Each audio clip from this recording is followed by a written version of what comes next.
All right, today we're diving into what is, without a doubt, one of the most profound books of the 20th century. It tackles a subject of, well, unimaginable darkness, but it comes out the other side with this incredible message of hope. It's all about the one thing that can never be taken from us, our ability to find meaning. So the central question of the book isn't just about why so many died in the concentration camps. It's actually a much more puzzling question. Why did anyone survive? I mean, what was it that separated those who endured from those who just didn't? The author, Viktor Frankl, he wasn't just prisoner number 119,104. He was also a trained psychiatrist, and he turned this horrific experience into a kind of living laboratory. He was observing his fellow prisoners, and himself, to understand the absolute limits of the human spirit.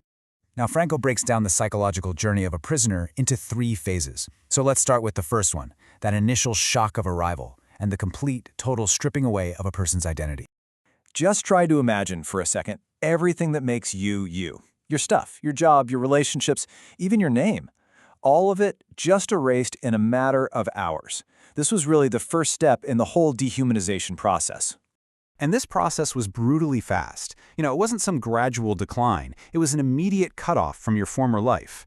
You showed up, and by the end of that first day, you were left with absolutely nothing but what Frankl called naked existence. And this was that moment of realization. Frankl himself describes trying to save the manuscript of his life's work. When a long-term prisoner just mocked him, basically telling him it was worthless, Frankl finally understood. In that one instant, he had to let go of every single thing he was before. So after that initial shock started to wear off, prisoners entered a second phase, which was this really dangerous period of apathy. But it was right here that Frankl began to discover the real secret to survival. And this wasn't just, sadness or depression. It was more like an emotional death. It was a protective shell that prisoners had to build around themselves just to withstand the daily beatings, the starvation, the death. You'd see these horrific things, but you just wouldn't feel them anymore. It was actually a necessary tool for survival.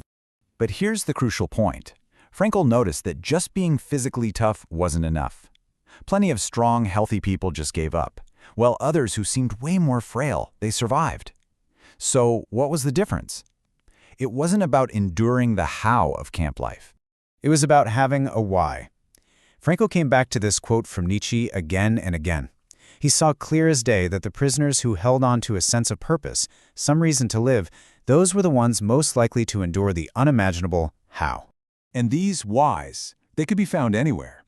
For Frankl himself, it was the intense love he had for his wife. He would conjure up her image on those freezing marches. For other people, it was a goal, like Frankl's own burning desire to one day lecture about everything he was learning. And sometimes, it was as simple as just finding a moment of beauty in a sunset in a world of absolute filth. This brings us to Frankl's most powerful and, really, his most enduring insight, a discovery he made in the deepest, darkest despair. So he eventually boiled it all down to 3 main ways we can find meaning, not just in a camp, but in all of life. You can find it in your work, in what you create or do. You can find it in who you love. And, maybe most importantly, you can find it in the attitude you take towards suffering you simply cannot change. And this is it. This is the core of the entire book. They could control his body, his environment, his very fate, but they could never control his inner response. That freedom, the freedom to choose your attitude, that was the one thing that could never, ever be taken away. So, what does all of this mean for us, right? Living in a world that's so far removed from Frankl's experience. Well, the message is completely universal.